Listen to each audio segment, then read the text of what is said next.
Syria's new Islamist-led government has suffered its first defeat in El-Suwaida, where Druze fighters backed by Israel solidified their control over the southern governorate. The battle in El-Suwaida broke out on July 13th with a confrontation between Druze fighters and Sunni tribesmen. The clashes, which were focused in the eastern outskirts of El-Suwaida city, were the result of a series of assaults on Druze civilians traveling on the highway linking the governorate with the capital, Damascus. Early on July 14th, the government announced that it was sending its military and security forces to El-Suwaida to end the confrontation. However, government forces sided with the tribesmen and launched a major offensive on El-Suwaida city.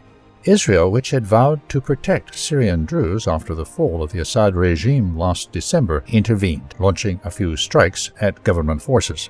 On July 15th, government forces stormed El-Suwaida city. Reports of war crimes, including summary executions of Druze civilians, began to surface. Despite being overpowered, Druze fighters led by the El-Suwaida Military Council showed fierce resistance. Later in the same day, with direct Israeli air support, fighters launched a counterattack and managed to recapture most of the city. All of the progress was lost, however, by early July 16th, with government forces reinforced with heavy weapons and drones re-entering El-Suwaida. What came next was an unprecedented escalation by Israel against Syria's new rulers.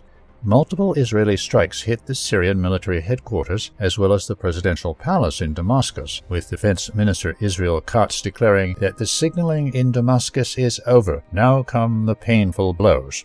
Other Israeli strikes hit government convoys near Damascus, military sites in the southern governorate of Daraa, as well as the forces operating in El-Suwaida and its outskirts.